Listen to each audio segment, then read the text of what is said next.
sometimes the English don't know how to spell the word correctly. And the other rule is a really clear return address. If you're young and have never written a letter, on the letter you say where it comes from.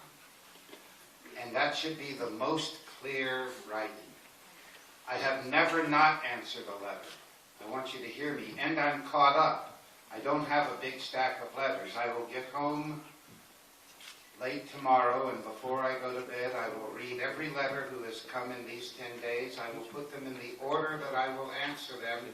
In the next 2 days, I will answer all of them. Okay, that's clear. Good. Pretty Armenian stamps, because my brother and I have collected stamps for 60 years. How we knew about Armenia before coming, because countries put their art, history, etc. on stamps. Today I'm not going to do one of my normal lectures. For 30 years I've been on the road, 300 days a year, lecturing and performing. I have 50 presentations. But for you I'm going to do a medley, which in music parts of your songs that you have composed. And then there will be a time for questions. I will also show some movies. One will be difficult for you. Okay. So the first thing I want to show, if we are ready, let me introduce it. So that it's very clear to you why I do what I do. These photographs are at the heart and the symbol of all of the things that are troubling the world and probably leading to our extinction this century if we don't become a loving world. They are the worst photos I can find on starvation from Africa. I have been with thousands of people dying. Maybe we can turn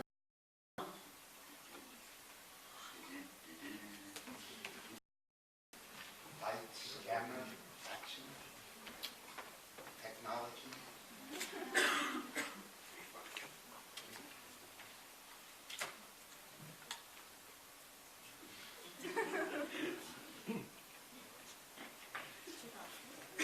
Whistle? Oh wait, Armenians don't whistle. I was told in my report, don't whistle in Armenia. Laugh.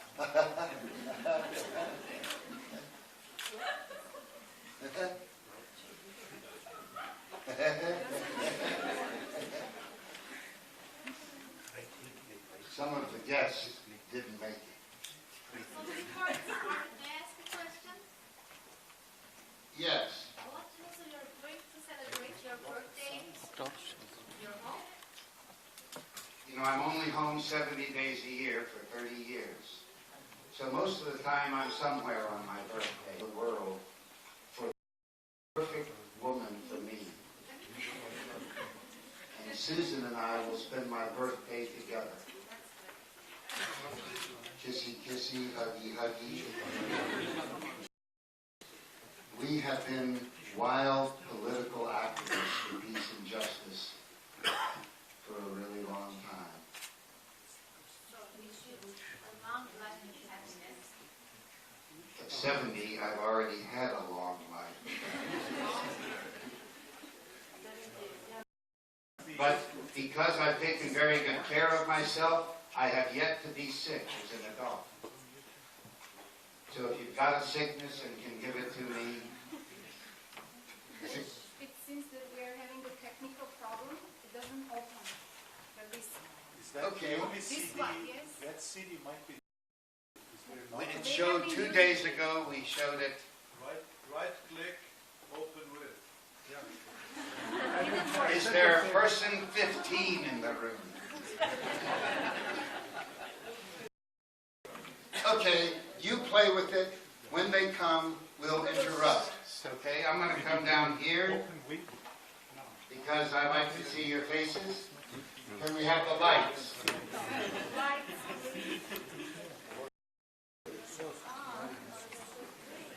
I am a World War II baby. My father was a professional soldier. He fought in all of 2 wars, and it stole his spirit. So I had a physical father. I did not have a man who would give himself to me. It is foolish to call it PTSD, if you know this term. Post-traumatic stress disorder, which is a lie. Somehow this word implies that if you fight in a war and aren't damaged, you're healthy. So, I grew up on military bases outside of the United States. I didn't really know the United States, except through military people. At the age of 16, my father died from war, 1961, and we moved back to the United States, to my mother's part of the country, to the southern states. And if you know our history, at that time in our history, our black population had no human rights. No human rights. They could not, in the land of the free, use a drinking fountain, a public drinking fountain, a public toilet, a restaurant, or a hotel of a white person. They weren't people. You hear my anger. My life changed, even more than my father dying from war. I realized my country was fake. The Constitution, the Bill of Rights, garbage. And that religion was fake. Where was a Christian? Christ doesn't deny water to a person, so there was no religion, no government, until my world collapsed. I thought these things were real. And at first, I hid under my bed and wept. What do I have now? I was also a weird, nerd, dweeb, dork, sissy boy, okay? So there was nothing about being a man that I wanted. I'm tall, I never played sports, because I saw that what was more important than skill and enjoyment was winning. I was never right where I hit. I was beaten up a lot because bullies like to hit sissy boys, and I was beaten up many times. And that's when I started clowning. Not to be funny for ha-ha, but because the fool is how to protect yourself against the bully. If you read King Lear, the fool is the most intelligent character, and he can say anything to the king, and the king laughs. And so I became funny so I wouldn't be beaten up. Well, I'm 16. I couldn't get dates because I was too strange. And I couldn't be silent. So almost every day, my last 2 years of high school, I was beaten up because I stood up for justice. And if you saw the movie, and I don't expect people to, but it opens with me in a mental hospital. They couldn't make Robin look, who was 42, he couldn't look 17. So 3 times in 1 year, I was hospitalized in a mental hospital because I wanted to kill myself. I didn't want to live in a world of violence and injustice. I was actually a happy kid. Everything you like about me is my mother. I'm really actually only trying to be my mother. A strange version of my mother.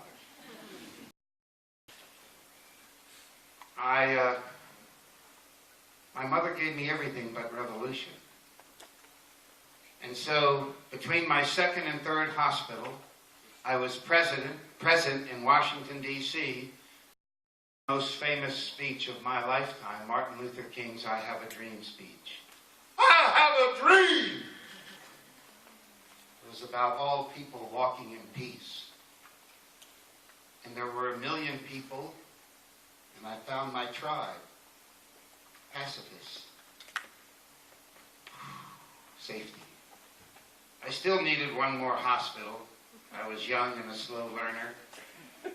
But in that hospital, lightning strikes. You don't kill yourself, you dummy. You make revolution. What a relief. Revolution just means change. Unfortunately, the few violent revolutions have given the word a bad name. But revolution in art is how art has a history. It means things can be different. Why not work for difference? And that's when I found out my mother gave me the greatest gift a parent can give a child. She gave me self-esteem. I love me. In my life as a doctor, doing 4-hour interviews with every first visit with a patient, I found 3% of the people I've interviewed in 48 years had self-esteem. So almost nobody in the United States has self-esteem. And if you read our literature, that's very clear. But she gave me the love of me. And so as soon as I decided to make revolution, I didn't have to develop into a person to make revolution. All I had to do was decide how and what. And so I made 2 decisions that have shaped my life forever for the last 52 years. The first decision was an easy one. What will I do with my life? And I wanted a love job, but there weren't love jobs for men. Women had the love jobs: teacher, sociologist, nurse, psychologist. Maybe doctor is a love job, because I read Albert Schweitzer and other doctors who gave their life to serving humanity. I didn't know that 90% of the doctors in the United States were rude, arrogant, horrible people. But I thought it was a job of a doctor to be compassionate. And so I knew it would be easy. I was a student that never had to study. Everything has always been easy for me. I think I took 17 pages of notes in all of medical school. I had an easy memory, which I don't know where it came from, but I was glad. I don't use it for science now. I use it for poetry, so I know 4 hours of poetry by heart. So that was easy. I was going to be a doctor, and I did the things, plump, plump, plump. Graduated in 1971. The other decision at 18 was much more personal. How can I be an instrument for peace and justice and care every second of my life? No time off, always at work. And I already knew, because instead of being a manly man, I grew up a silly, loving man. And I knew that being friendly was what made peace and justice, to love people. And so I went in 2 directions. I decided to be 6 qualities all the time: happy, funny, loving, cooperative, creative, and thoughtful. That was going to be this instrument in every engagement. And so I left the hospital on fire. Oh, golly. I didn't have to study. I couldn't get dates, so I had a lot of free time. And one thing I did every single day, because I'm very ordered, I called up wrong numbers on the telephone to see how long I could keep them on the phone. These were the days of phone books, so everybody was in the phone book. I just pick a name, hello. And so what tone, what timbre, what personality, what subjects would make the person who normally would hang up, oh, you creep, and keep them on the phone. And I wanted to keep them on the phone long enough so they were disappointed. I hung up. I got really good. I still like to do it when I can find a phone book. Okay. The other thing, for example, and these were just 2 experiments, I spent 10 hours a week in Washington, D.C. going up and down elevators. Why? Because once that door shuts, there they are, your people, with no escape. Maybe I can show and demonstrate on you. You'll just get up here. Okay? Typical man on an elevator. Okay? Faces, right? The back of the elevator is right here, so there's no exit. Now, humans, if you really study humans, they're so interesting. They work so hard not to be loving, not to be connected. Most citizens of the United States are bored, lonely, and afraid. This isn't a mental illness. This is the normal state. And so, what are the rules in an elevator? Not to get friendly. Get friendly. No, kilograms. That's all they want to know, and no one ever thinks kilograms. Okay, 89 kilograms or more. Okay, you can lie. Okay, we'll just theoretically say, 150. And, but that's all, and no one ever thinks kilograms. They don't even know how many kilograms they are. So, why, when the door opens, they make a very quick glance, if at all, possibly to see if they want to ask them out for a date. But if it's not that situation, they turn around and show their butt. That's their human engagement for peace and justice. So, I did many experiments, many that were really strange. This was kind of a normal one, and the first one I did, the door opened and I did this. Remember, the wall is here, no escape. And here you are. That was, but not impossible. Okay, so a trick, and here's the trick, and you already know it. Twinkle in the eye. Okay, give me your twinkle. Twinkle, twinkle, twinkle. And what happens when you twinkle? This man's a good example. Big smile. The twinkle, it's almost like a reflex. Twinkle, twinkle, ding. And a willingness to greet. Hola, bonjour, hello, comment allez-vous, oui, oui. How are you? Exactly. This is advanced connection on an elevator. But the question is, what does one have to do, and what personality do they have to do that? You would be shocked how easy it gets. Thank you very much. Thank you.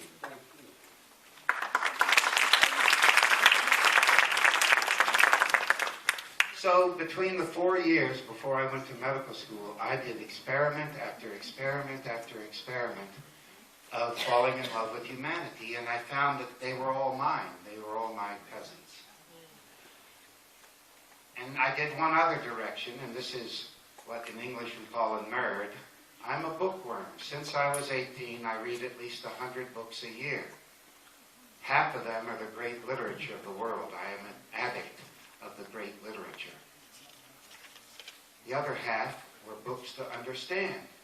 So 900 books of education to try to understand why our schools are garbage.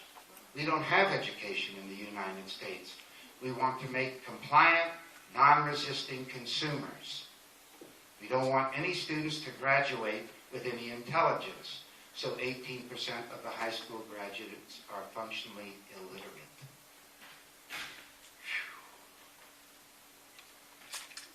And I wanted to try to understand, how does a person decide to hurt another person?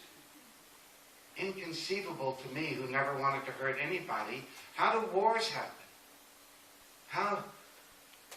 Why is money God? Because all over the world, money's God. You can pretend there's another God, but the worship is money. And then when you're subtle, it's power over other people. First, the money is kind of the flash.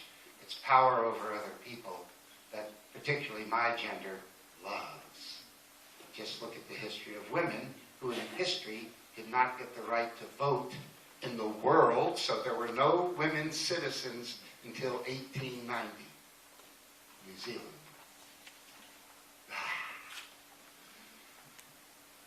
Because you need to understand things to try to do something about them.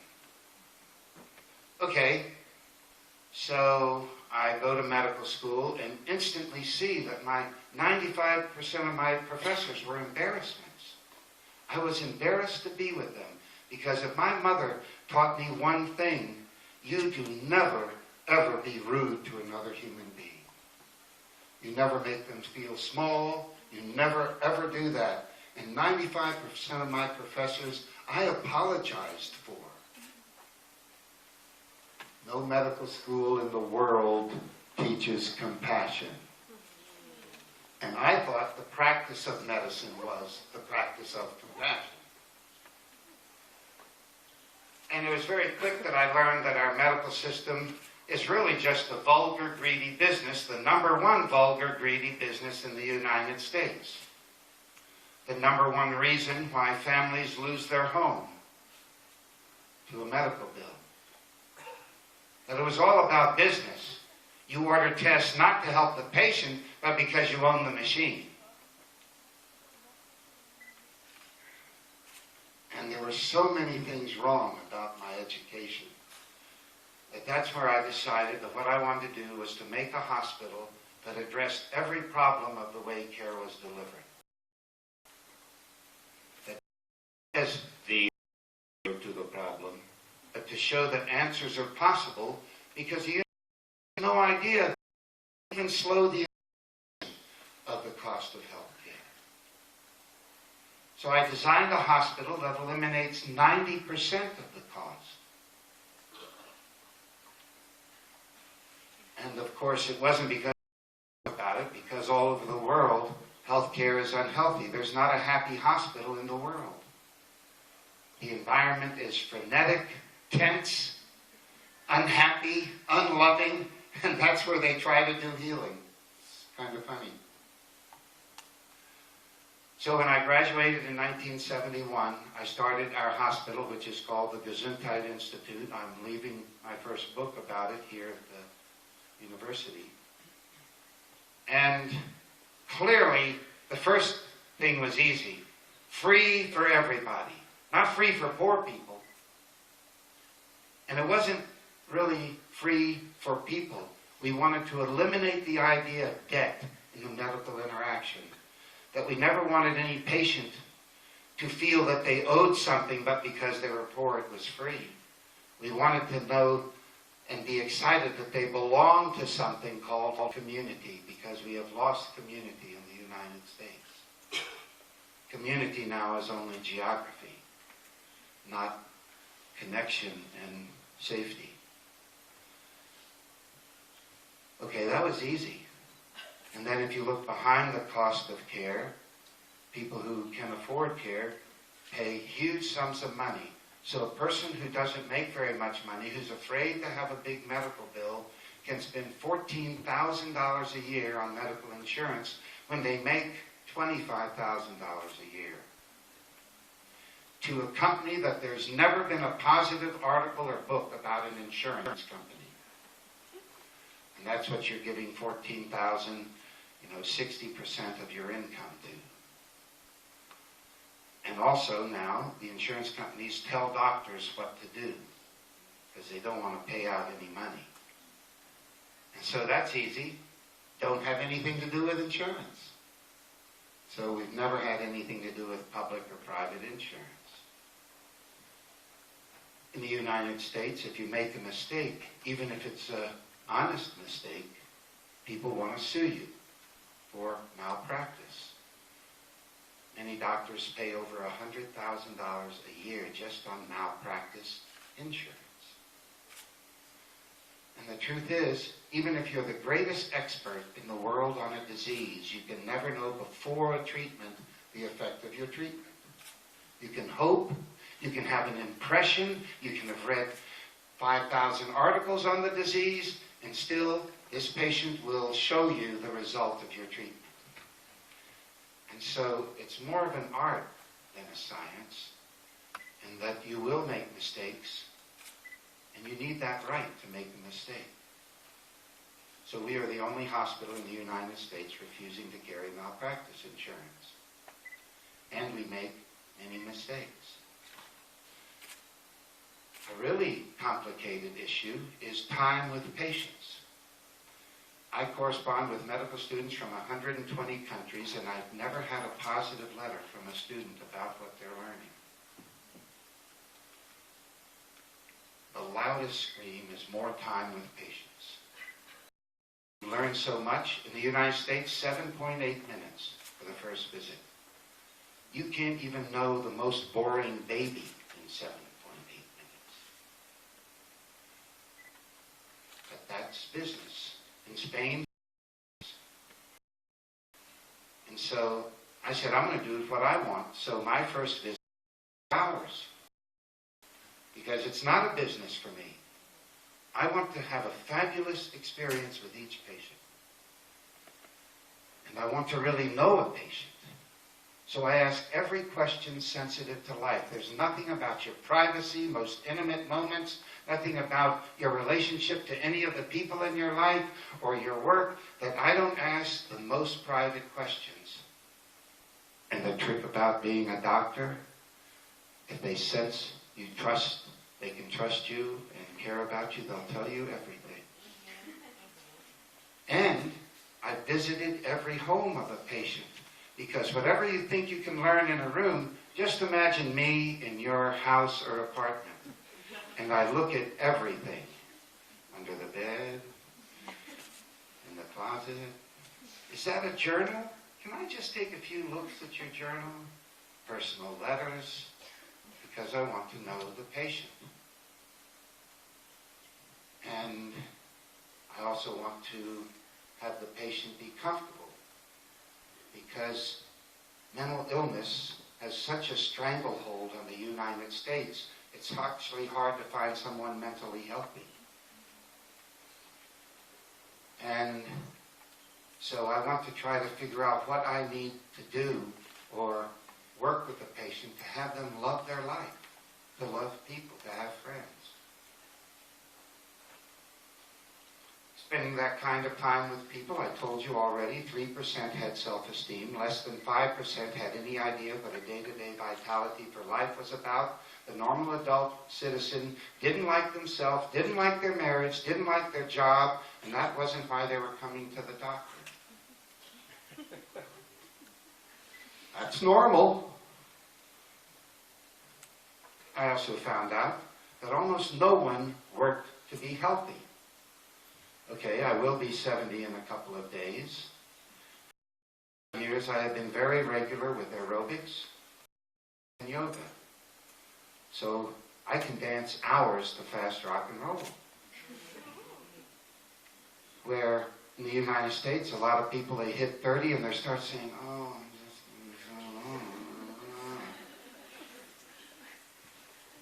I never got one lecture. We're supposed to be a health care system. Never got a lecture on health. Never got a lecture on care. And they weren't smart enough to know what a system was. So we had to become farmers so that people could eat healthy food.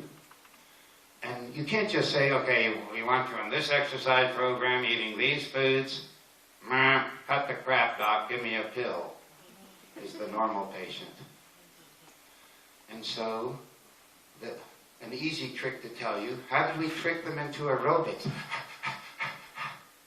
Have 3 all-night fast rock and roll parties a week, where the ethic was dance as long as you can to fast rock and roll. We weren't exercising, no, we were partying, yeah. And of course, when they sat down and ate a meal with us, they ate healthy food.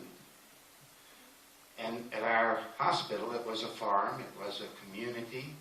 All of the arts were there. We always had a theater in production because everything people are struggling with, there is great literature and in theater. And so we would put our patients in plays and ourselves in plays. We made movies, we used movies because there are many great movies to help a person know things.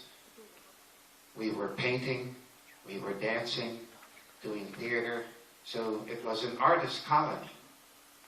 In fact, sometimes it maybe looked more like an artist colony than a hospital because we didn't have anything What we did for the first 12 years, since we had no money, is adults and our children, 3 medical doctors, moved into a 6-bedroom house and said we were a hospital. 24 hours a day, 7 days a week. In these 12 years, we had 500 to 1,000 people in our home each month, with 5 to 50 overnight guests a night. So you can do the math, 6 bedrooms, 20 adults and their children living there, 5 to 50 overnight guests a night. There's probably interaction going on. If I then tell you we decided to never give psychiatric diagnoses or any psychiatric medicine, and at least 3,000 of our 15,000 patients that came in our home in those years had profound mental illness, we could say it was an interesting environment. We allowed you to be crazy with one rule, no physical violence. Verbally, you could be creative. But one hit or one man putting moves on a woman, you're out of there. But everything else was theater. We also realized with a chronic illness that our medicine is much better with acute illness. Great with a gunshot wound, great with surgery, but with chronic illness, we haven't found solutions. That's how the word chronic comes, that it's not healed. And yet it was against the law.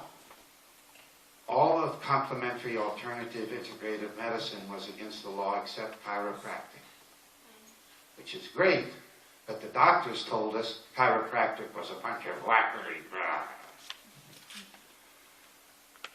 And so we broke the law, because our law is what helps the patient, and added acupuncture, homeopathy, naturopathy, Ayurvedic, anthroposophic, herbal medicine, body work, faith healing. Everything was our friend and colleague. And they all had great offers. After 12 years, no one gave us a single donation. So we made no money. And I tried 1,400 foundation grants and did not get one.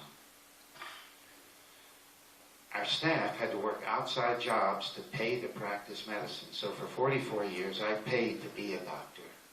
And I say that without any sense of sacrifice or long and hard journey. Rather to say the unencumbered practice of care is an ecstatic experience worth paying to do. I love it. That's when I came to Armenia this week. It was to go to the people suffering the most. That was my vacation in Armenia. And boy, did I have... Of course, we go home with more friends in Armenia than people who tour all of the sites.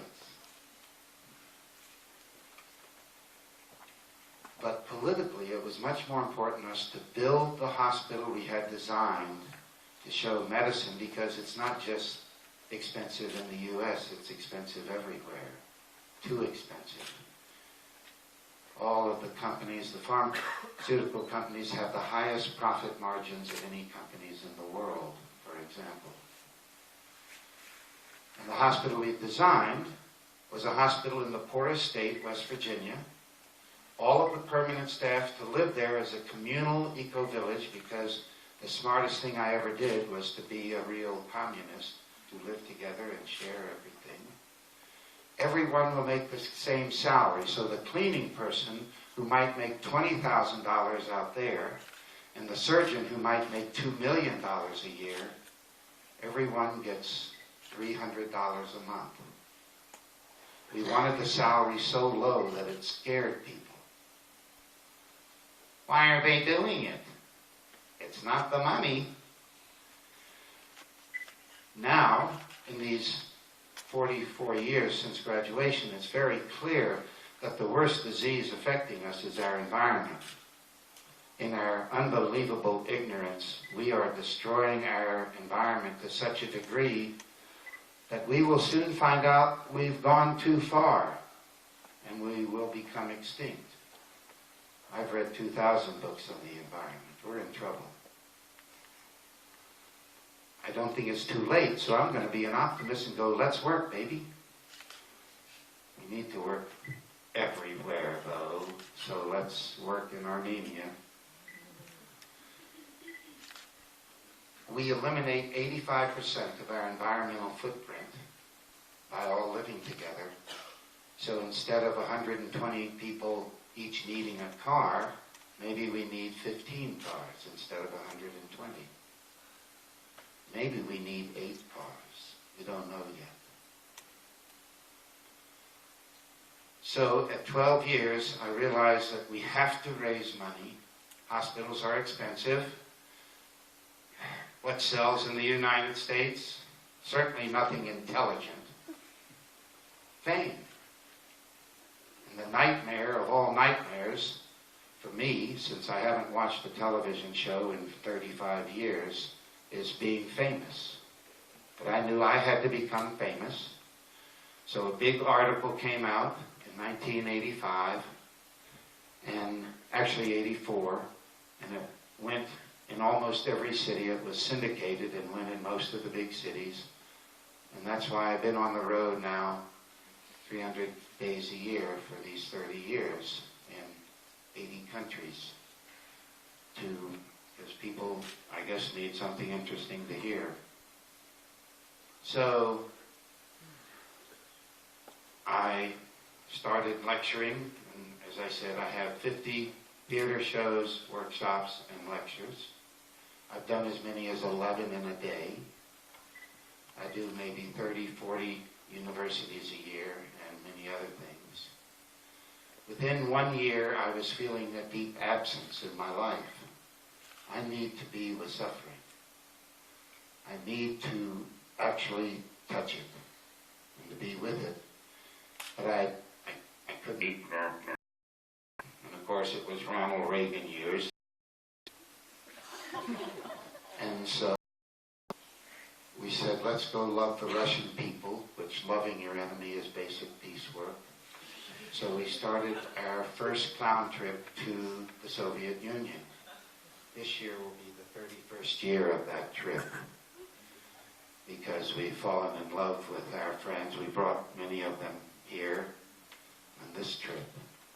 23 years ago there, we were so unhappy with the way they care for their children in the orphanages that we started to take care of our own kids because we have this magical woman named Maria in Moscow who has giant wings for the little chicks to get under and stay warm and fed.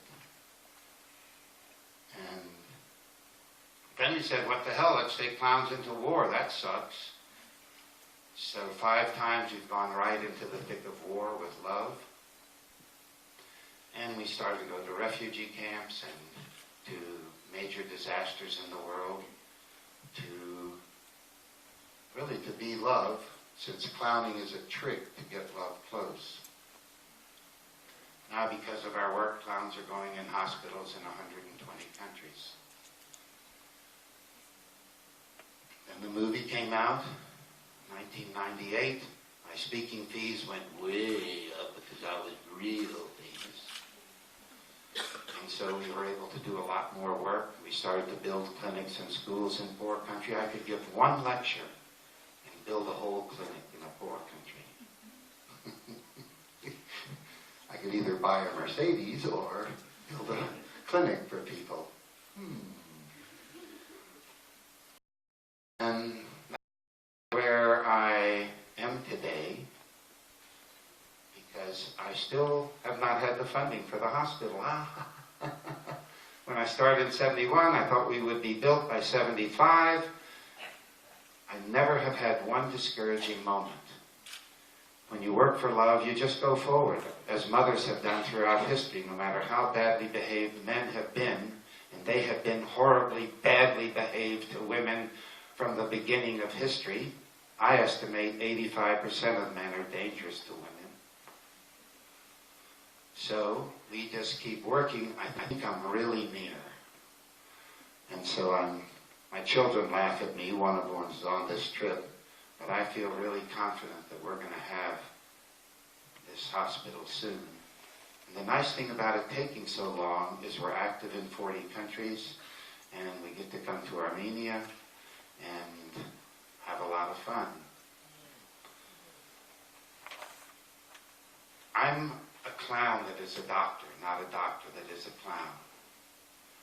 I started clowning earlier than I was a doctor. That if I have no equipment, I've got 30 toys with me right now. Okay? And very deep pockets. Okay?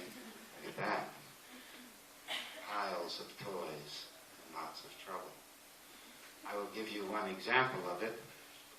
30 years ago, I was asking myself, how can I stop public violence? I don't like violence. I chose, I refused the Vietnam War. I said, shoot me. I'm not going to kill other people. And I ate. We are a very violent country. It doesn't take too much news to see that.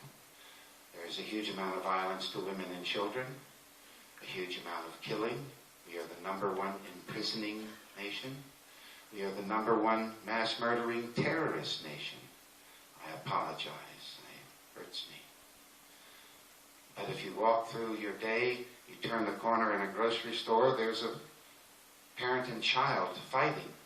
The child is screaming in pain. And in my study of grocery stores, people go on to the next aisle. It's not their problem.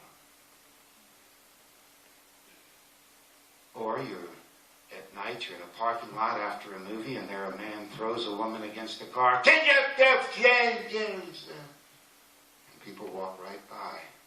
Must be somebody else's business. So I thought, what can I do? I don't have dust. Ding, ding, ding. Ah, I love you. I don't want to learn karate because I might have to hurt somebody and I can't do that. So I said, what about clowning?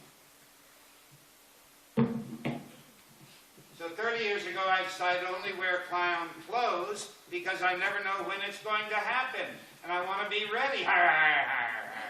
Ready. Okay, so let's say I'm in the grocery store, I turn the corner, and there it is. Violence.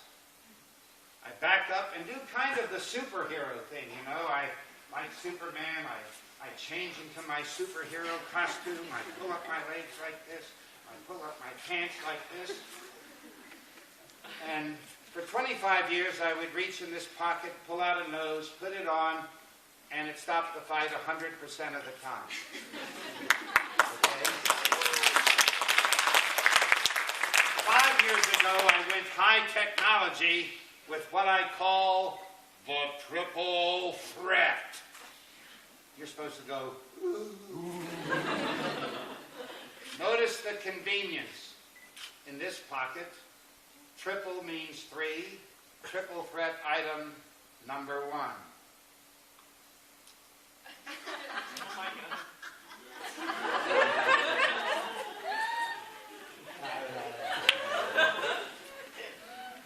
This is very effective.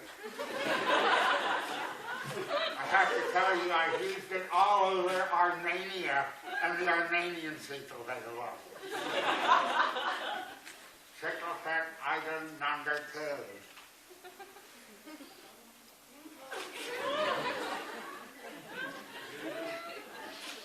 Oh, so kissable. And the worst of all is triple threat item number 3. Huzzah.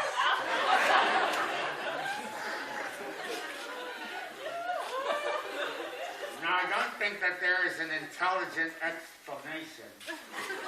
But why, when I turn the corner in the grocery store and look down there, they stop fighting.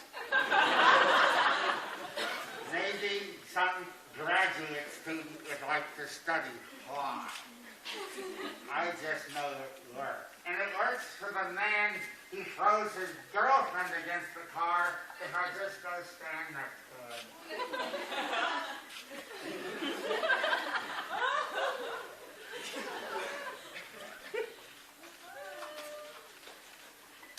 And as I leave tonight at 9 o'clock and do 4 airplanes for 36 hours to fly home, I'll do it many times.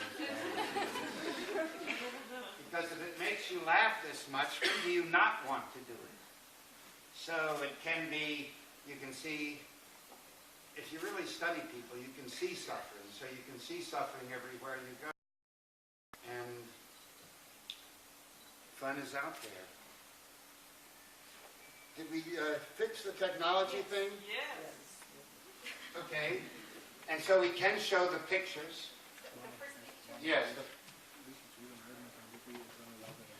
You know, the next time you're sad or miserable or stressed, imagine you're the parent or the loved one of these people and see if you really want to be exaggerating how much suffering you want.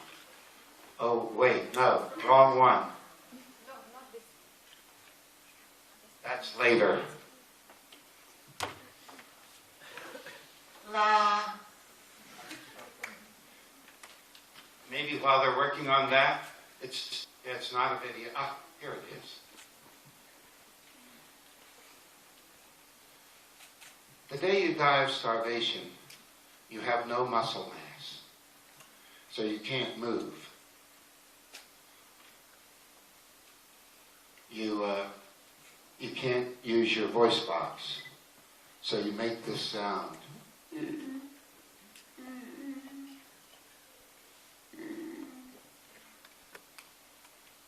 And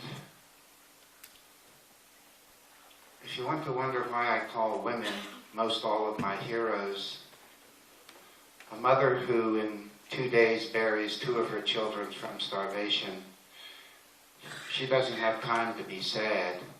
She has to help find food for the 2 children who are alive. When we went to the war in Afghanistan, it was 2 starving children per bed, 8 beds to a room.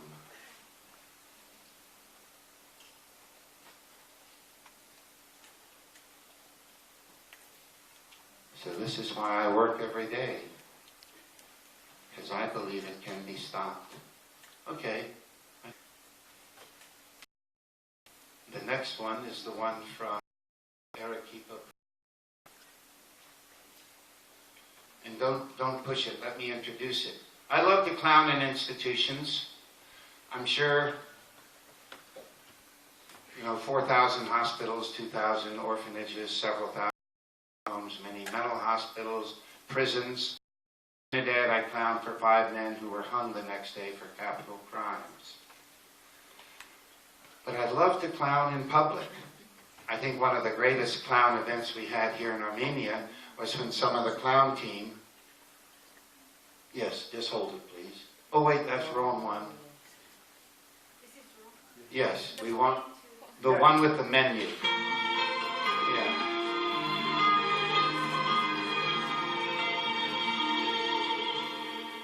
I'm going to rely that we're going to get to this menu.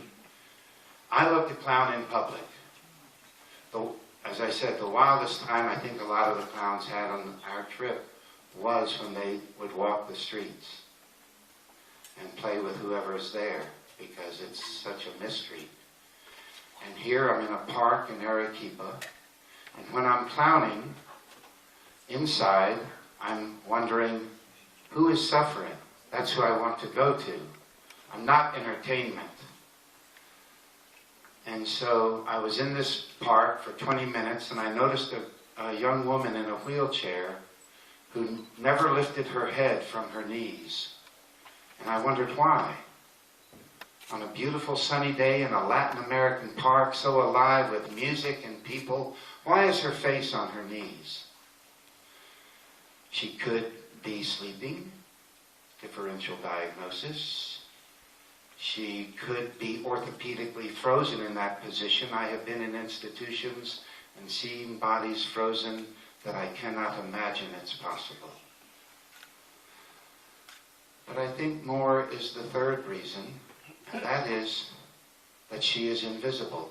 And it's really painful to be invisible. That if you talk to people who are extremely ugly, deformed, disabled, that they are mostly invisible to the world. And I want you to see her open up. Yes, number 8. I never ask permission, I invade. You'll have to see a few moments because we're not queuing it up. This man in black is a doctor that's been with me 41 years. He's my closest friend. We've never had an argument. And we have different points of view. Luigi is a flautist from Peru. And soon you will see my younger son. Isn't he beautiful? He's here. This is when he was in high school. He just turned 28 on the trip. The Hulk costume doesn't fit him.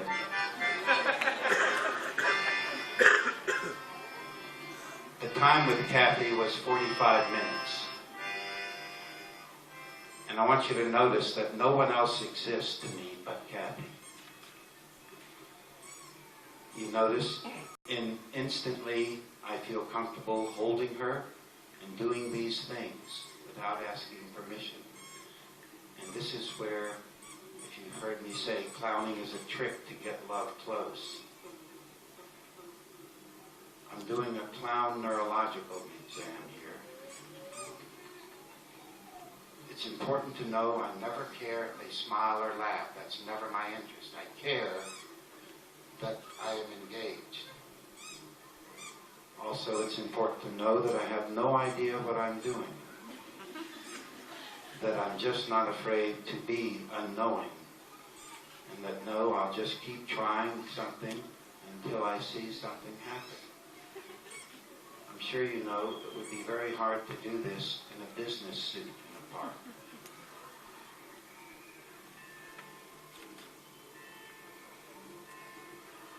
I always try to learn, friend, thank you, and I love you when I'm in a country I don't speak the language, so that I can say the words that matter to me. Kathy has cerebral palsy. She's one of the rare kinds of cerebral palsy that does not speak. Most people with cerebral palsy speak.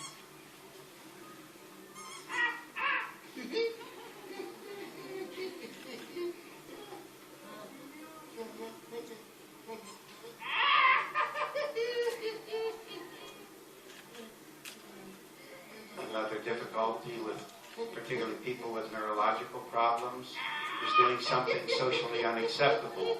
And soon you will see Kathy drool, spit from her mouth, and stop and be embarrassed and try to wipe it with her right arm. And even when I take her right arm down and let her know that I don't need that kind of care, she lifts up her left hand to wipe it away. And here it is dribbling. You see her stop.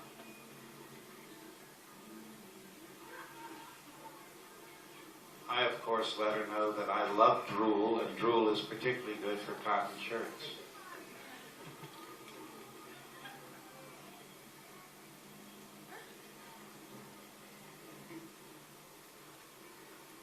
Always saying, te quiero, te quiero.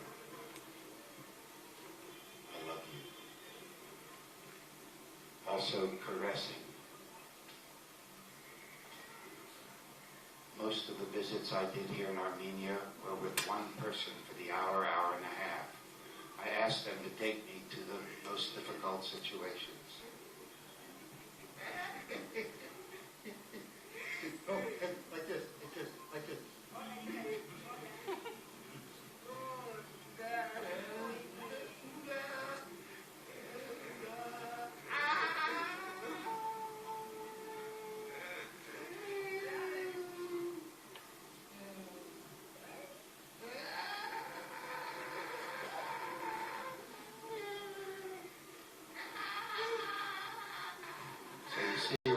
Kathy is a lovely young lady, just wishing people would pay attention to her. Okay, that's enough. And I hope we've been able to cue up the film. Let me introduce it.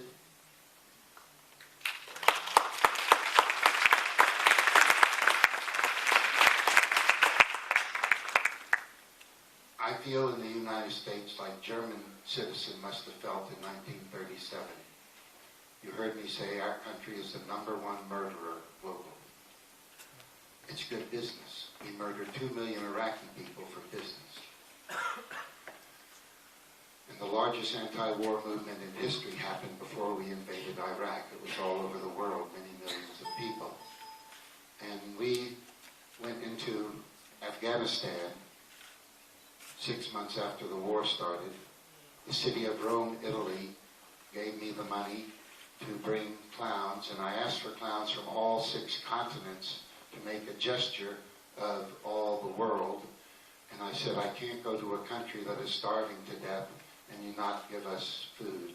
So we took 10,000 kilos of food and medicine to the country. And an Italian director made a film, Clowning in Kabul, and I'm going to show you a little bit. Yeah, if you just speed, I can tell you when we're ready. Yeah, keep going, keep going, keep going, keep going, keep going, keep going. We're near, we're very near.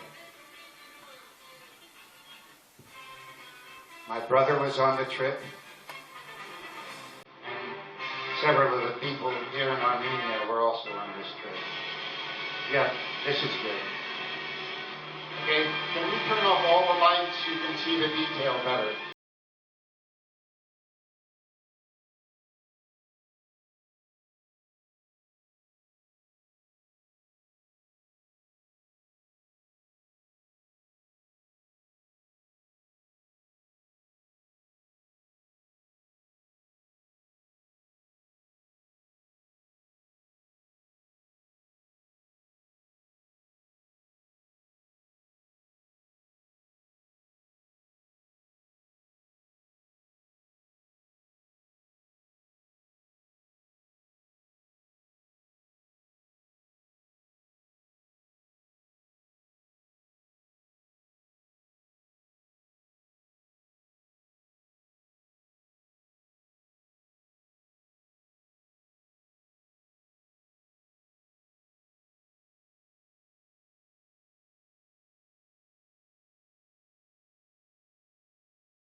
This hospital had no food and no medicine, but whatever food and medicine they had was brought in through the black market.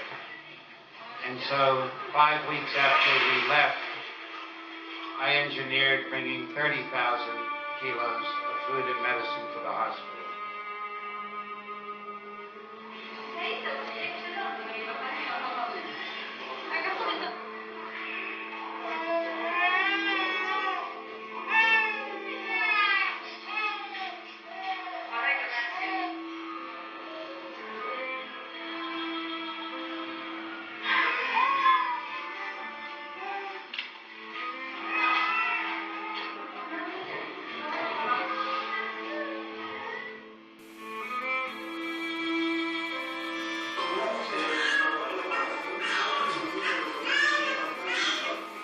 Of course, there was no pain medicine for this child with the burns.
These women are from Argentina and Italy. Chop, chop. Oi, oi, oi.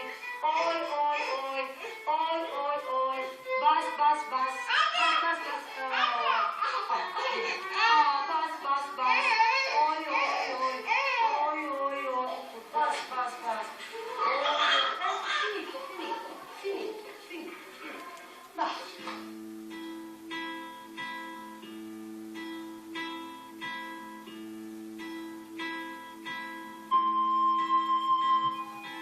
Okay, that's enough of that, I think. Now, I want to show you a few pictures from this visit to Armenia. I haven't seen them. Someone worked very late last night to prepare a few. Two photographers from Ukraine. We have the lights so that we can see detail. This was from the select group, right? Yes.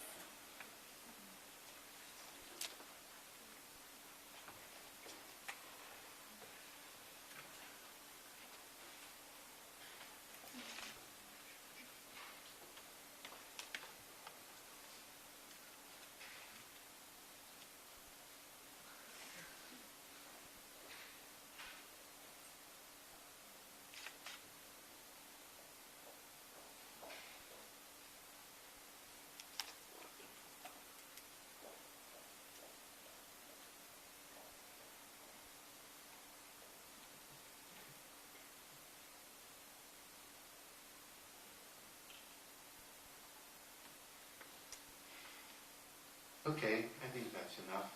I want to make sure we have time for questions.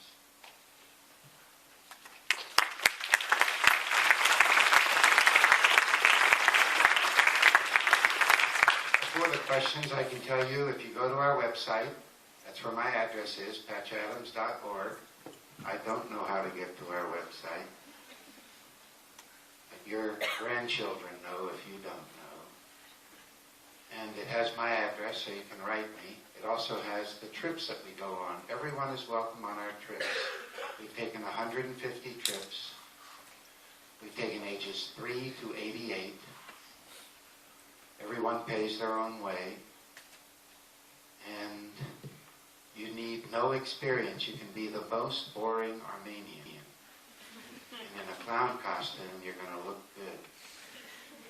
So it's a wonderful trip to bring a partner or one of your children. They're lots of fun.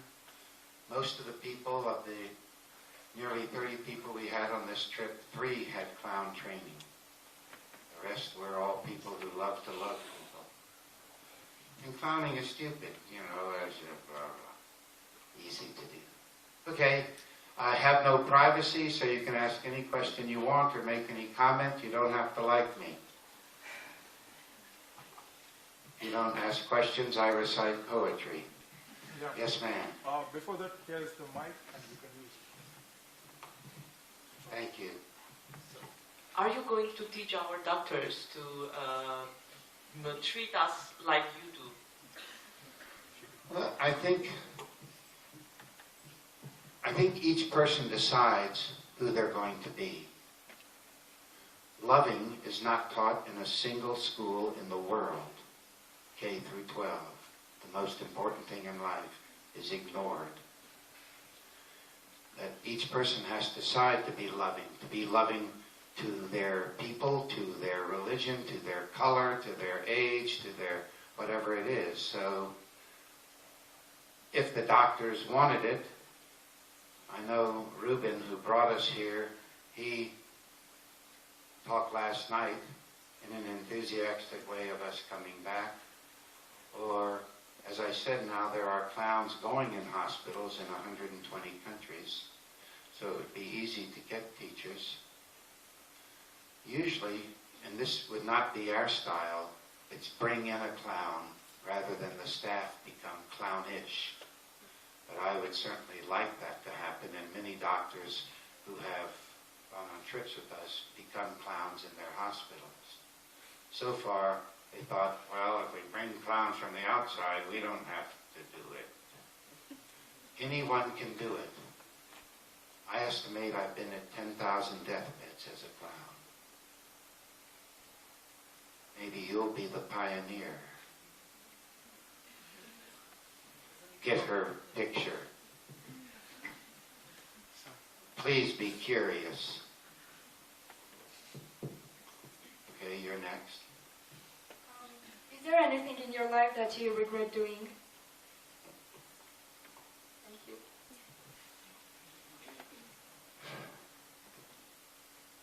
Well, my first response would be no, and now I'm trying to see.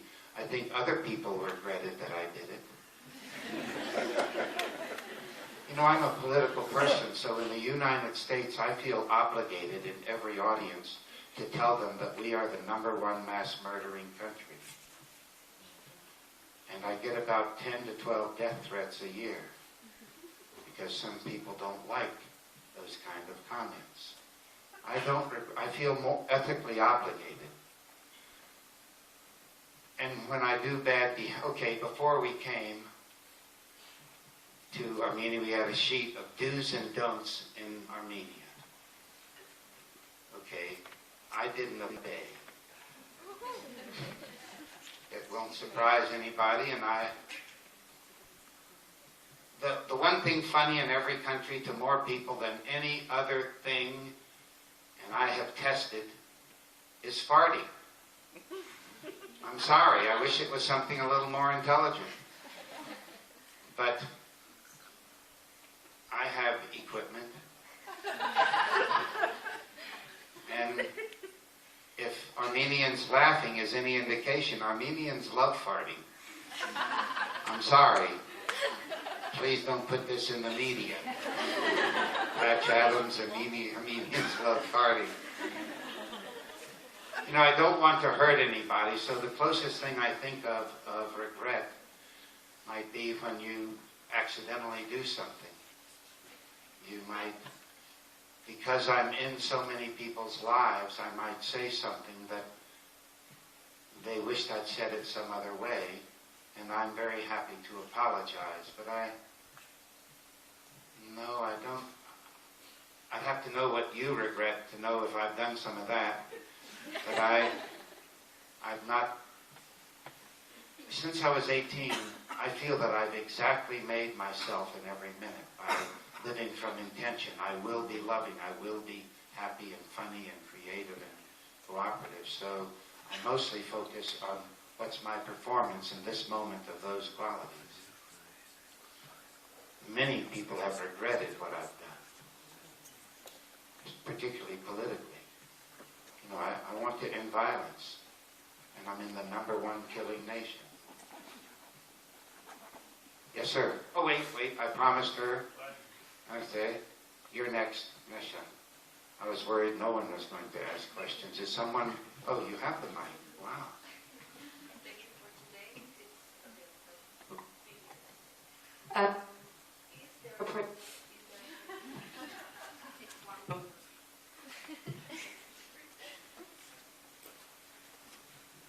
This is how you use a microphone.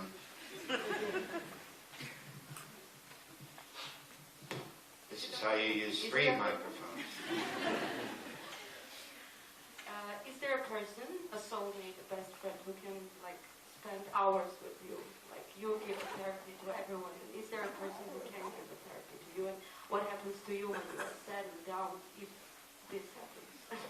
Well, everyone on this trip are those. You know, I've never been a believer. When I hear people that are actually true believers speak of their God, I hear them use a language I use for friend. So I assume that for me, God means my friends. I answer letters for me. I like knowing a new person. My 4-hour interviews with patients, I do it for me. I love meeting another person. And because of my own decision, there aren't any countries. And everybody's my family, so I love being in any situation. I'm an extreme extrovert. So I've been communal for 44 years, so I've always been part of a group.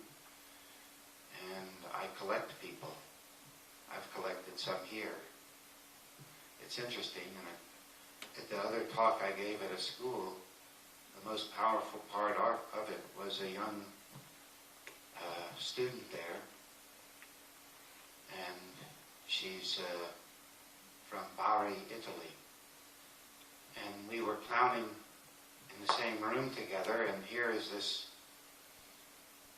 young woman clowning, doing a magnificent job. Just I go, wow, she's really good. And she gets on our bus, and I'm sitting toward the back, and I notice she's talking, and 9 of our clowns are like this. And she's telling a story that the next day she was brave enough, and very few 18-year-olds are this brave, of what her life is. She grew up with the same kind of father I had, no father. Physical. A mother who was severely mentally ill. She had one close friend. If you know southern Italy, this friend was murdered by the mafia when she was near 15. And she was so stricken that she became a heroin addict for 3 years. And she saw the Patch Adams movie. She said, why don't I clown? She started clowning. She's had no suffering. And I went up and started to hear this woman speak, why my clowns were so attentive to her. We invited her to dinner. I sat next to her to dinner, and she's my friend for life. I know it. I know she's already signed on for the Russia trip in November. And so I don't feel that my card is full. And the sad part, I mean, when I was 18, I decided to never have another sad day. That I wanted to be an instrument for peace and justice, and I find that people that are sad aren't very effective. But I wanted to be effective, and so it's also self-indulgent, okay? When I'm with starvation, I'm fed. I had breakfast, I'm with starvation, I have dinner, and I'm sad. My job is to find them food and to stop the crap, pardon me, the market capitalism, that doesn't even think, we have excess food, instead of throwing it away, why don't we give it to people that are hungry? So, no, I don't get sad. You know, it's not useful for peace and justice. And I don't do things that aren't useful. This gentleman here. Uh-oh, they want to have a microphone, otherwise you'll be punished. Yeah, thank you, thank you. In 1998, I saw the movie along with my wife. You know, we loved it. And personally, how do you rate Robin Williams playing you from 1 to 10 on a scale of 1 to 10?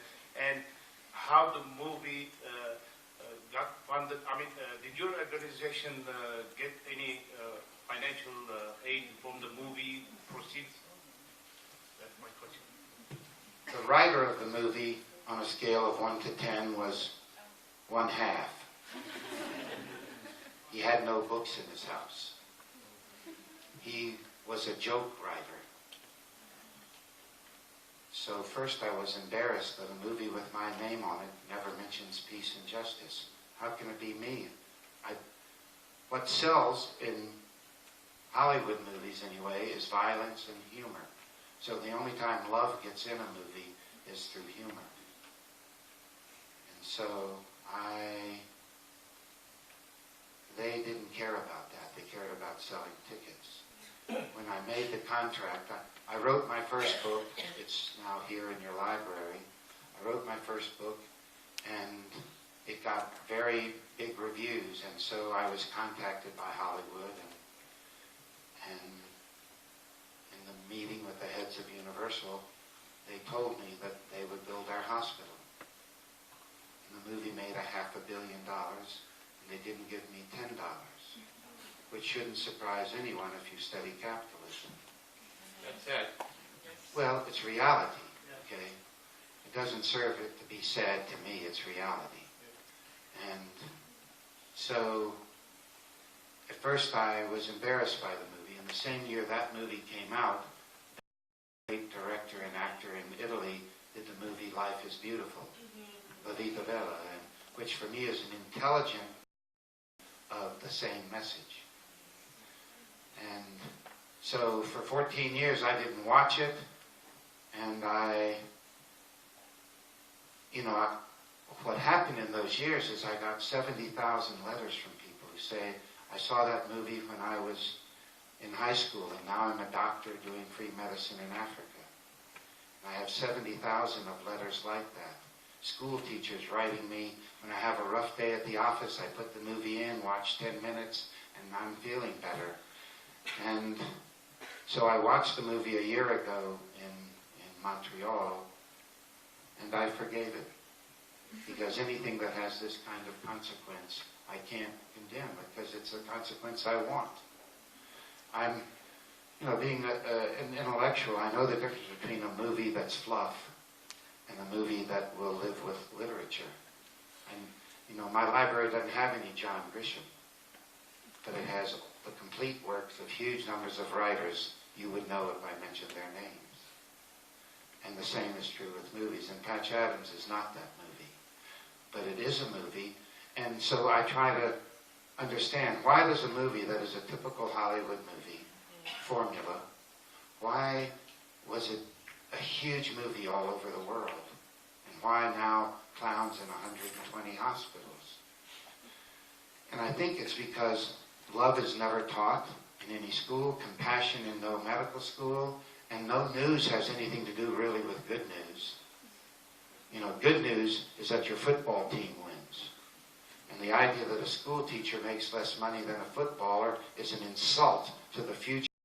And so I think people so hungry for even the most simplest Reader's Digest version of love, that they expand it for what they are hungering for. And I think that's why its popularity. I loved Robin. It did not surprise me that he killed himself. He was an extreme introvert, and I'm an extreme extrovert, so I can handle fame a lot better than he can. And that when I lived in his house, he would hide in his game room. Not so much from his family, but because everyone was going, I want something from you, I want something from you, I want something from you. And that's a nightmare. Thank you. Thank you. Okay, I don't want to choose who's next, so the microphone person can be in charge. Actually, my question was you asked about Robin Williams. Yes. You already did. I loved him. What was beautiful is that he was probably the most famous actor of the United States, and he could have had any kind of power he wanted. But on the set and in public, when we were together, he never, ever, ever used his power.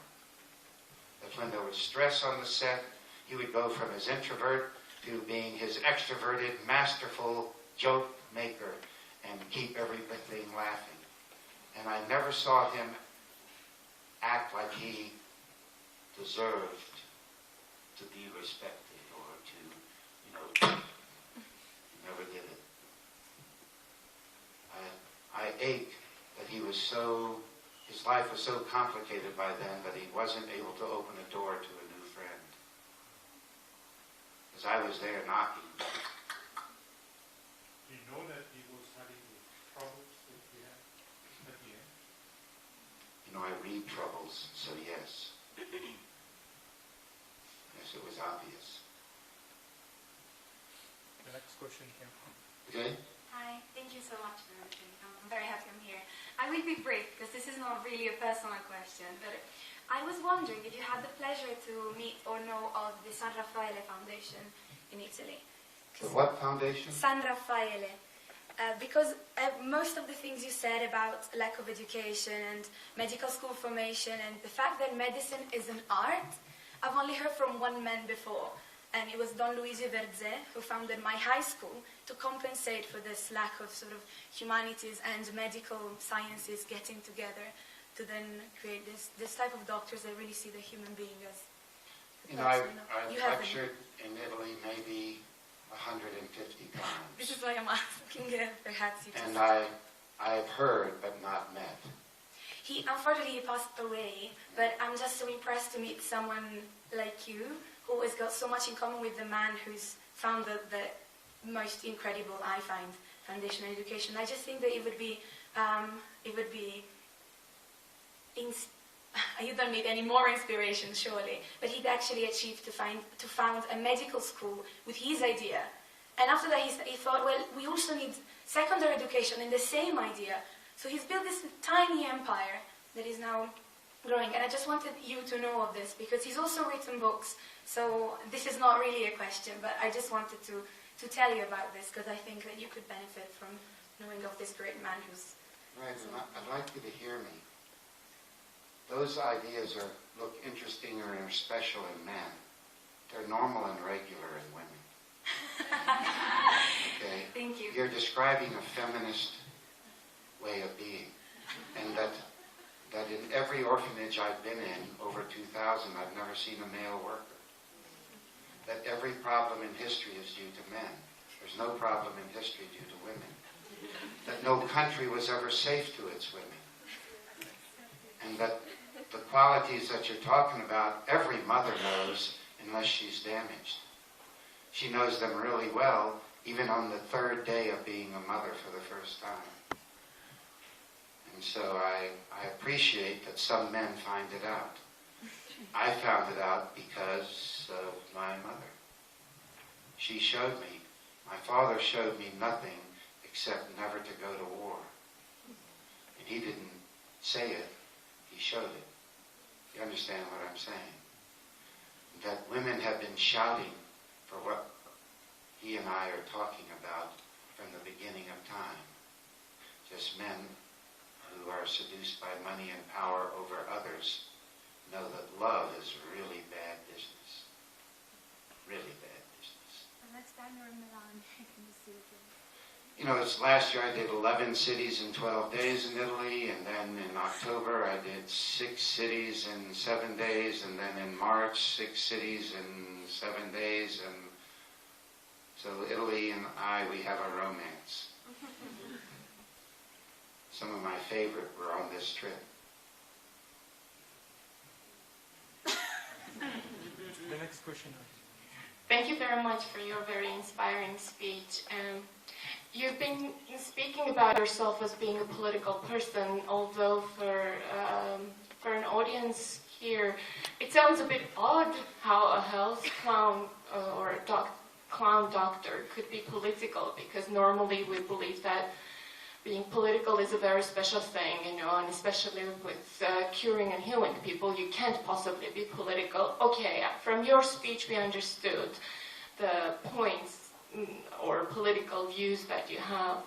And obviously, your views stand in conflict with, let's say, the world establishment, and even the institution that has invited you to Armenia, for example, is a very strong promoter of market capitalism, creating elite schools, etc., etc. So those contradictions obviously exist in your life. I'm wondering if you've ever been politically persecuted in the United States. You're using all these very scary words, very horrible words like communism and equality, and everyone gets the same salary and everything like that. So I'm wondering how you have been able to overcome difficulties. I mean, if these difficulties have been created for you, like particularly by the systems, and how you overcame those. Can you name a political country in the world that you think is doing a great job? Oh no, I cannot. Exactly. There aren't any political systems. There are economic systems that own the political systems. There is no government in the United States. There's big business. Okay? There's no politicians. There are people who represent large corporations. That's just the truth. And I do get in trouble for it. I get the death threats. Okay? That's getting in trouble. You know, and Russia gave communism a very bad name. So in the United States, I say I'm a communist like Jesus was a communist. just to make every Christian unsettled and remember that Jesus was a communist. And in Russia, I say I'm the only communist they ever met. So, you know, I've read my Kropotkin and Bakunin and the Bible and etc. So, you know, if women are healthy, they're communal. And so, everything I do is for peace and justice. Nothing I study says will survive this century. And so if you're not political for peace and justice, you're saying screw the future. And so what do you do if you're a young person and you know that there's no government on the planet you respect? It doesn't mean government is wrong. Just as rude, arrogant, horrible doctors in an unhealthy hospital that's really unhappy and frenetic and chaotic and a horrible place to heal doesn't mean hospitals are wrong. It means that systems are wrong and that you can, if you keep everyone with no self-esteem and you make people bored, lonely, and afraid, you don't need a Gestapo. You just need them and feed them television and the narcotic of professional sports. And then everybody's happy. I'm not. Political systems. You know, it's difficult too much. It's a problem. My partner knows more than I do. She would leave me in a second if I wasn't this political. She has a school for nonviolent revolution, a school for designing a society. What's her name? Susan Parenti, Italian. Yeah. Here. When you say here, okay, wow, that's a... Great talk, thanks, very inspiring. But I'm still a little bit of a cynic at times, and I was wondering how long-lasting you see some of these interventions as. Taking the grocery example with the father and the child. You show up, you're there for, 5 minutes? Turn the corner? Don't they just go back to arguing? Do you have children? No. But I have a father. Let me tell you about a child, okay, a 2-year-old child. There's a moment, you show possibility. Okay, so if I'm in a hospital that has no pain medicine, I can show them things that eliminate the pain. If you don't, in the same way with a patient, okay? A patient comes to me in America, huge numbers of people are obese, they don't do any exercise. You know, in doing yoga, I sat on the floor, spread my legs, and it took 5 years to put my whole body flat on the floor. 1 in 10,000 men can do it. And anyone can do it that has legs. They just have to be persistent. So, first, however long it lasts, in that moment, do I choose to engage or ignore? So right now, in the United States, we murder 2 million Iraqi people, and because the world pretended and everyone in power loved the idea that communism was dead, so we had to invent Muslims to be bad people so we could kill them and make them the enemy and because as Goering said, Hitler's friend, he said that if you can make your population frightened, you can get them to agree to everything. Smart man. And so, you know, it's not really cynical. If I could sprinkle dust on violence to make it never happen, even if you're saying, I don't want to stop it, I'm sprinkling dust. But the dust is a decision you make. So what the decision most mothers make, but most fathers do not make, is they're going to be there each time. And they're not going to kick the crap out of the kid each time. They're going to be very patient and loving and distracting and know that if they do it for the first 15 years, then maybe their child will be safe, and not like Ava, who had to turn to heroin at 15 and have no father and a mother in a mental hospital, so she had to find herself. And if you saw this young girl at 18 up there in front of all of her fellow students and teachers, exposing the most vulnerable part of her life and looking really happy, something really worked. And, you know, cynicism, if I can be critical of it, is a wonderful excuse not to do something.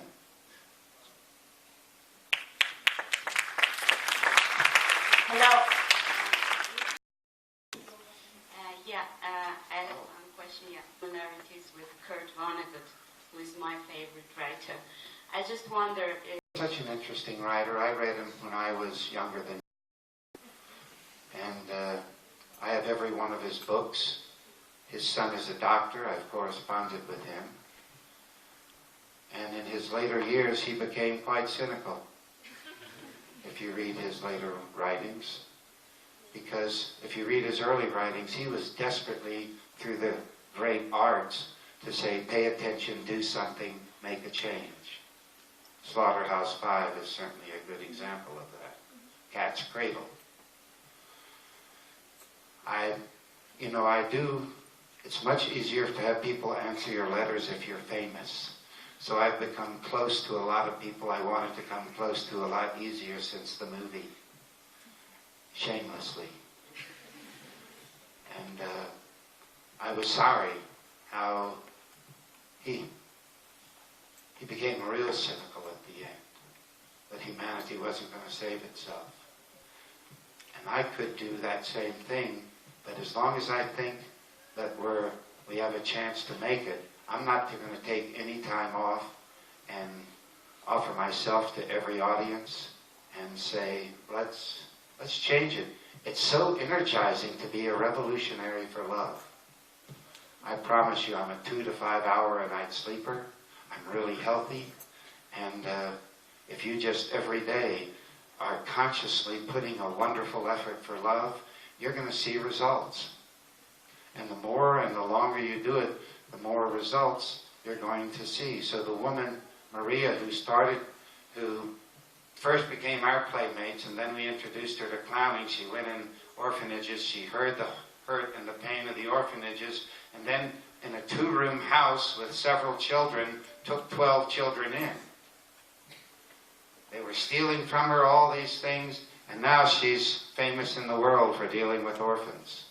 And she didn't ever think those things. What she thought about was, these kids need my love. And that's where I am.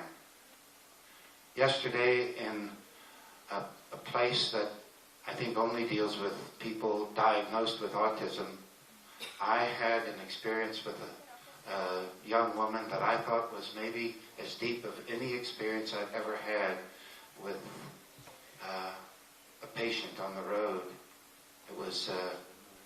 It's still holding me in a way extremely strong. So yeah, if there's a writer you like and they're hurting, write them a letter. Go visit them. Because his son also had a lot of troubles, if you know his history, and he stepped out of that. Somebody else? Yes, my name is Vanadzor. I work at SOS Villages, Armenia. I'm sure you know. I love my favorite orphanages. Could you please come and visit one of our villages in Armenia, because I'm sure our children need you. Well, talk to the team. I'm leaving today, and I think I'm booked right up to the very end. And so let's hope we're coming back to Armenia. And let me tell you this, it's a secret. Nothing I do takes any practice or skill. Okay? I promise you, I know you put on a really funny hat, you get some silly clothes, the nose helps for some reason. Can you do this? Take your finger like this. Everybody can do it if you want. This is a workshop. And And if you're not doing it, or you're deciding to never clown, all right? Okay, I'm sorry, did you do it? Yes. So, it's not true of medicine, okay? It takes many years to study medicine. And it's not true of the piano. My partner, among many things, is a composer and a concert pianist, has a book of plays and a book of poetry, etc. That those things take a long time. But clowning, almost everyone who's come on the clown trip, it's 6,000 people, don't know nothing. We have kind of a first timer. Is he gone? Yeah. Where is this man? He escaped, okay. So, when we do a trip, we do Russia every November. Most all of the people have never done it, and by the end of the first week, they're never going to stop. Okay, so November 8th to 22. It's on the website. Zap. I love the SOS. Yes. Hope next time. Yes. Thank you. Okay, somebody else is going to choose because it's too many hands. Yes. I just have a question. What would you tell a friend who's suffering with extreme anxiety and like being a woman in a very in a society who has who judges on like mental illness, for example? This is a man? A woman. Okay. Because you first talked as if it could have been a man. And then you said sissy, so I thought I'd better check to see what it was. Okay. You understood me that the society wants him that way in order that they will not rise up. So a really good step for someone with that kind of anxiety is yoga. Yoga is a fabulous direction. And what that means behind that is a decision to be proactive for yourself. Okay, so volunteering at the SOS orphanage. What's that address again? That address in Yerevan. It's just 20 minutes from Yerevan. It's in Kotaik, one of our villages. So volunteering. You know, I was just given fun. If you don't, you may not know this. 6,000 of our military veterans kill themselves every year. 6,000. 3 times the number that die in wars kill themselves. Duh. What's wrong with this picture? And we have worked very hard to have them come on our clown trip. So we now have funding in October. 10 suicidal vets are coming with 11 staff. And we're going to see, because we have taken individual veterans and individual people with these situations. And when you spend 2 weeks loving and loving and loving, it's hard to go back. So those are 2 directions. You know, picking up trash, picking up litter, getting involved in the environment. You heard me. Love is a high. Okay, it's free, and it's additive. So you gain more experience and more engagement with love. And if you're their friend, as you are, you're asking, you know, be disgustingly loving to them. You know, you can even picket. You know what a picket is? Like labor unions. But you're picketing their unfair to friends, too much misery, or, you know, goofy. My longest hug when our hospital was open was 12 hours. Because I told this patient who was severely mentally ill, you're going to fall asleep before I let go. It was a threat. So you play with it. And, you know, remember my first interview is 4 hours, so I don't presume to know your specific friend. Tell them to write me, and let's become pen pals. And you, as a friend, you're a good friend? Well, she's actually my sister. Okay. Again, I don't know if you could, but if you think she'd like to come on a clown trip, why don't the 2 of you come? It will suck her right in. She won't have a chance. Those are some kinds of things. And, you know, literature can do it. All of the arts are there. nature. I never gave a psychiatric medication. Okay, a lot of times I take people out on the grass, look up at the sky, feel the earth, go out in the woods. No. Belief is great medicine. How do you know you believe in God? It's impossible to suffer. If you're suffering, you're forgetting. Doesn't mean you can't get it back. But that's why in the United States they say full of the Spirit. They don't say half full.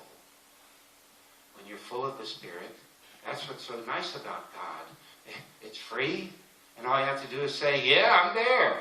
And then you have this absolute power, freedom from suffering. The difficulty is getting from here to there because it takes belief. And belief is something to do with magic.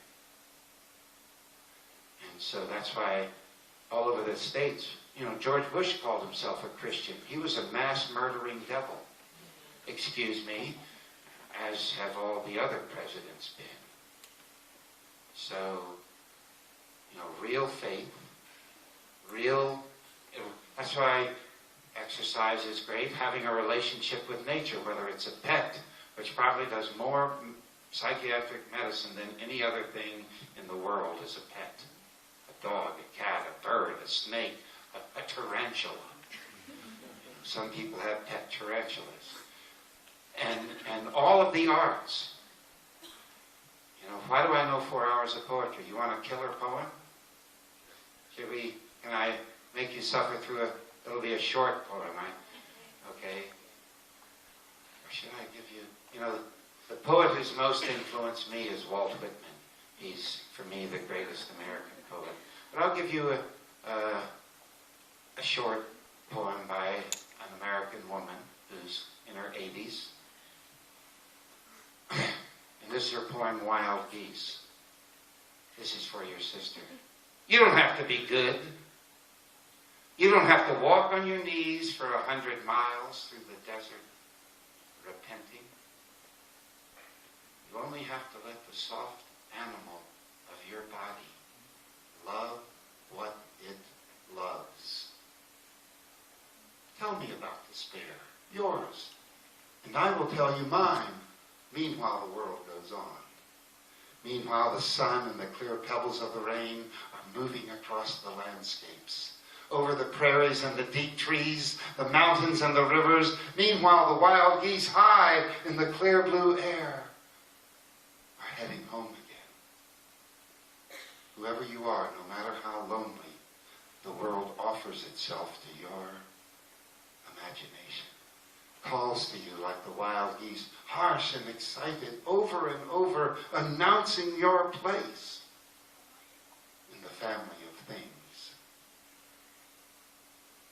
So that killer line for your sister is, you only have to let the soft animal of your body love what it loves. You don't have to add anything. You don't have to find something new. You don't have to find, just love what you already love. She loves something, right? As her brother, you can torture her with things she loves. Creatively, through theater, costumes, grand gestures with her friends. Are you getting the point? Make it fun.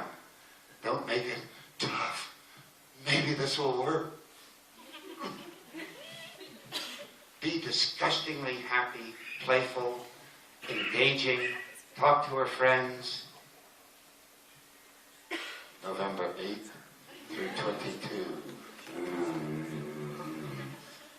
So, yeah. I'm so touched with your feministic views, and that I would like to ask you to tell us about your biggest love, and how could you conquest her heart? She got me.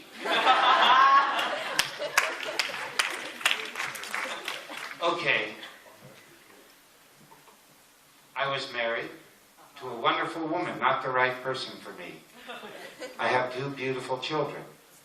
One was here. Both of them work for me. One is 39 and one is 28. We're very close.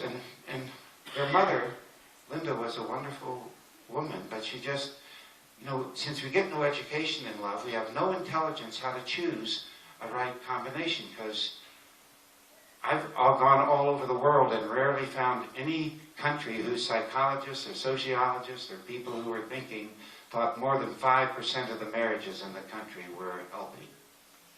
Okay, so it's complicated dating. You're old enough to probably have dated, right? Have you found it complicated?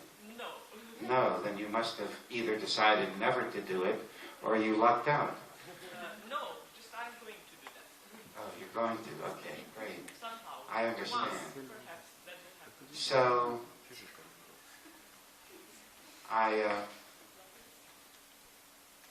I was very young when I chose Linda. I was 25.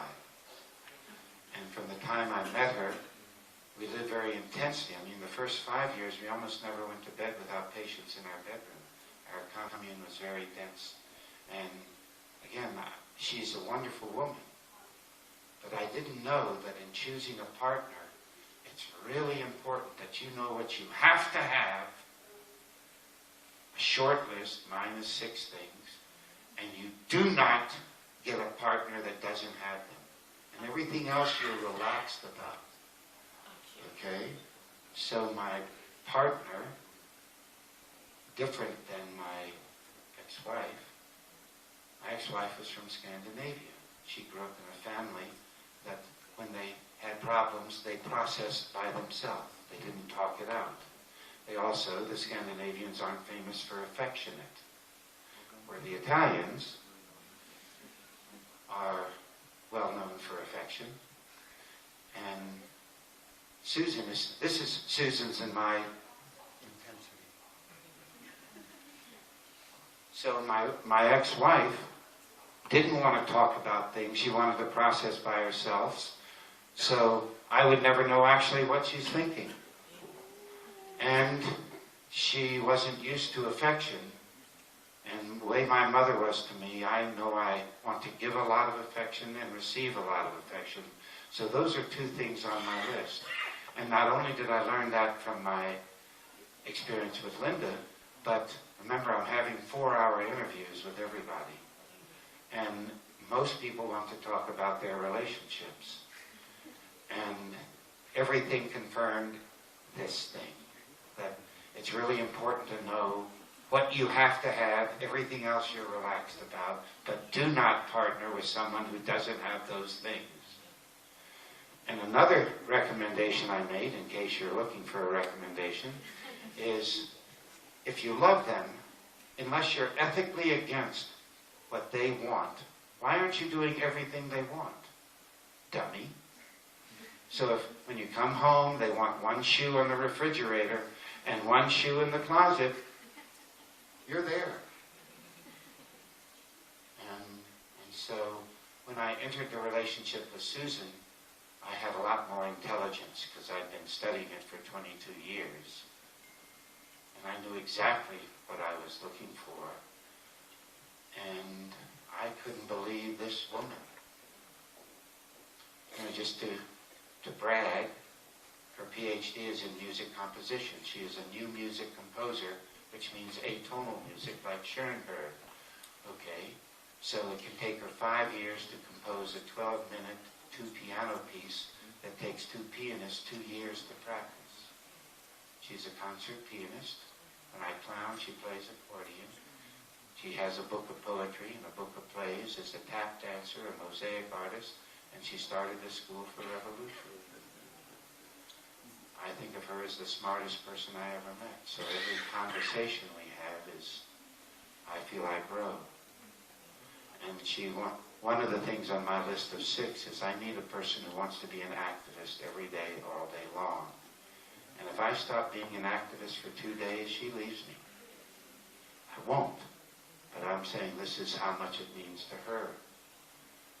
And it's an accident that she's lovely. She's 64 and lovely.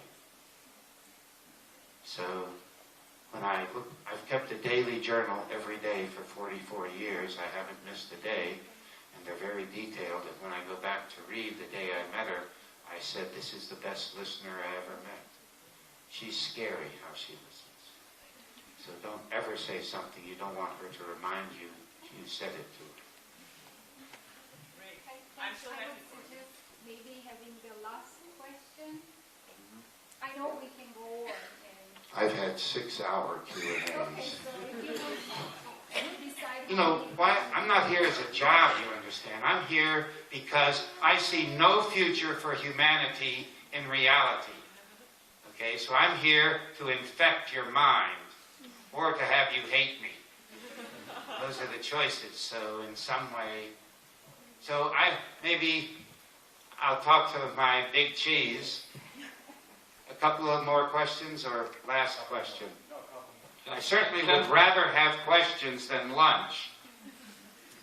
So my question is, can modern technology substitute a clown, a 3D TV, virtual reality? I see TV as the worst invention of the 20th century, worse than the atomic bomb. It has made my country unbelievably stupid. Ask a U.S. citizen where Armenia is, for example. So, you know, I've gotten really, I'm not anti-technology, I'm not a Luddite. When computers came in, I was a math nerd, I was a super math nerd. But when they came in, I had already gotten rid of everything that I didn't want to do. And I would have had to give up letter writing for the computer. And I promise you, emails do not have the potency that a letter has. And I also, young children in the U.S., when I grew up, I never was inside. Too many rules. So I had breakfast and I was outside. I missed lunch and slayed dragons and built forts and explored things out in the woods. Yeah, but is it reaching them? Why are they so lonely then? Why are they so lonely then? Yes, the information is available, but that's a lot because our educational system is so bad, they didn't learn how to find information when they were in school. And now they're walking down the streets like this, they're texting their sister upstairs, that I meet 9-year-old boys who've never climbed a tree. I live in trees. They live indoors in their electronic world, and it's scary to me. Well, maybe they are Chinese hospital with 10,000 people, and they can just have huge people around there and do everyone. I definitely know it has uses. The TV could have been a good thing. Okay? Maybe atomic energy could be a good thing, but would you want to live near Fukushima? Unlikely. I've been to Fukushima. You don't want to live there. So, and these are the things we weigh all the time with progress. Was the car progress? Well, hell no.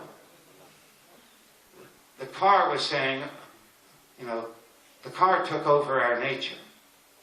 Okay, let me give you an example.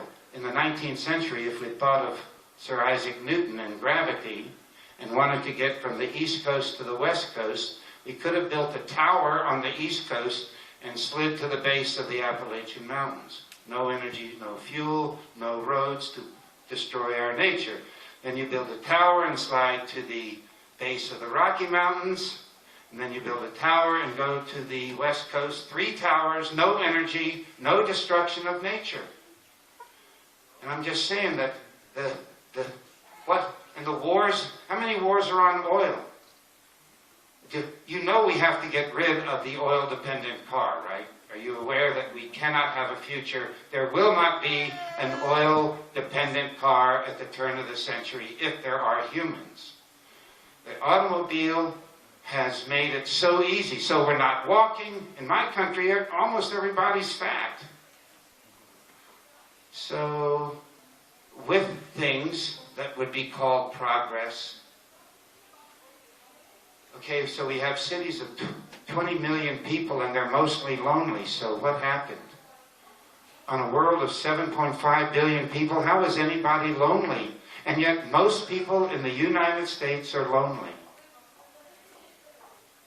That they have access to all the information, okay? I am overwhelmed by the ability to quickly find out all of the capital cities of the world. find when I lecture at universities in the United States, the students are stupid. They can't formulate an argument. They can barely compose a sentence. They can look it up. You know, young people don't know how to read a map. They have that thingy. So I love the idea that I have a library of 40,000 hardback books. And I know that somebody who's really poor could have all those books on a little thingy. And that is progress. But that's not the progress the people that make those things. They want you to have number 3. I just heard this time, 2 of the people on the trip had 6X, is it? 6 plus. Anyway, one of those hand things. I have 6 plus. 6 plus. Right, okay. So, and will there be a 10 plus in 2 years? And then we'll throw away the 6 plus? And where do we put eye waste? Okay, we put it in China now, and eye waste are heavy metals, and it's poisoning the people. So, progress is an economic term of the few. It doesn't necessarily mean progress for humanity. We can trick people into thinking it's progress for humanity for the good things it does. To organize this trip, I organized the first 18 years of trips. It was the phone and a letter. And now the people that organize the trips, it's email, and it's a lot easier. So how do we make something that's horrible 90% of the time useful 10% of the time? In a world where love is the system, we would be focused on the 10%. But in a world of market capitalism, we're destroying everything. Sorry. But it is true. Is there somebody my age in this room that thinks it's a wonderful thing, this world, and the way they see their grandchildren play? Many children don't know how to play. They are so fixed on their electronic equipment, and I teach at a children's camp, so I have kind of an inside look at young people growing up in the United States. They have no idea what to do with nature. No idea. The arts, they're playing violent games. They're, I think, making our children more violent. So I'm cautious. And I see great things with them. Okay, but we don't know how to separate the great things from something that's mostly causing damage. Maybe one more last question. How about the last, ultimate last question? Gee, I'm really tired. I need to get back to the... Hello. Thank you so much. And my question will be about forgiving, art of forgiving, and not just casual, sorry, okay, let's get over it, but thoughtful, conscious, deep ability to forgive. And I want to share a piece of interview with Mr. President Putin that I watched several years ago, and basically he said that the biggest art is the art of forgiving. And to the question of journalist, what is it that you cannot forgive, never forgive, is that one should pretty much be able to forgive anything, pretty much anything. But he added, paraphrasing the quote from Tolstoy, Love and Peace, however, I do not say that I can forgive. So he talked about all these bad experiences in the past with teenagers and probably your family with your father, etc. And you seem like someone that have not just let it all in the past, but had profoundly forgiven all this person. So what do you think of it and how to achieve it? What do I think about thinking Putin knows anything about forgiveness? I think that's someone who is near him and doesn't want to be put away somewhere. Okay, when I grew up with my father and was a sissy boy, and he was an All-American football player, he was mostly gone to war, so I didn't see him. And when he came home, he sat in a chair and drank and chain-smoked cigarettes. And I thought because I wasn't an athlete that he didn't like me, that his not playing with me was that if I'd been, a jock, I would have had a father. And, this is the innocence of childhood, that you take it personally and don't have an understanding. Several weeks before he died, weeping, he came to me and said, he told me war stories about his best friend burying a grenade in his stomach to save his life and how he wondered why he didn't do that. And so I instantly forgave him. I realized what a stupid person I was. I thought his not playing with me was because I was wrong. And it really had nothing to do with me, and he was weeping that he didn't give himself to me. And he said he couldn't. And he died, so I was really glad. And my brother did not have that experience, so he's grown up differently. I've told him about it, but he's been different. So I forgive Dick Cheney, and he's the worst person I can think about the United States modern history. I would not want to hurt him. In fact, I'd like to give him one of those 12-hour hugs. So forgiveness is really important. I mean, especially if you need to forgive someone who's dead, because you're not going to talk to them unless you're taking LSD or something. So forgiveness is really important. As you understand, I've written 300 men on death row in the United States because we execute people. I was with these 5 men in Trinidad who were executed the next day for being murderers.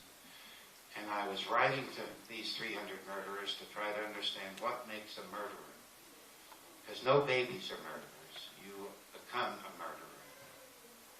And so they wanted a woman to write them because they were all men. So I did what Cyrano de Bergerac did.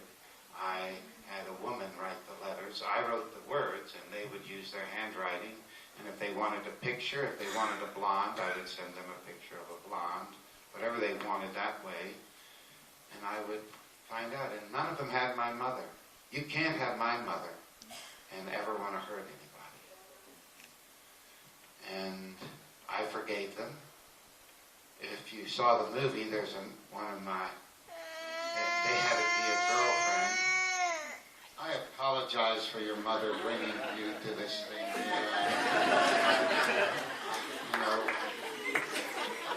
Okay, so I'll be shorter. So I want to finish that.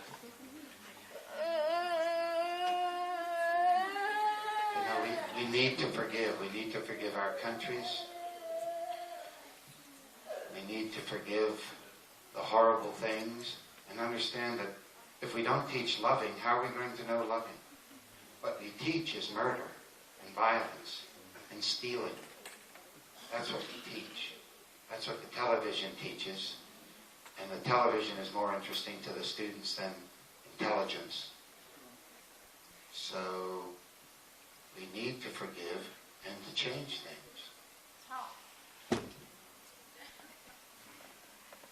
How many hours do I have? I have no hours. Well, here's your challenge. For 1 year, you discover how and write me, and then we'll have a correspondence. Okay? You find out. Thank you very much. Thank you.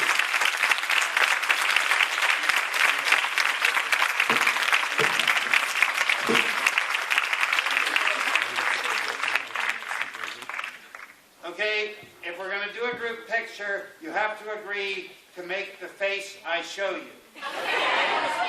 Okay? Please come for the group picture.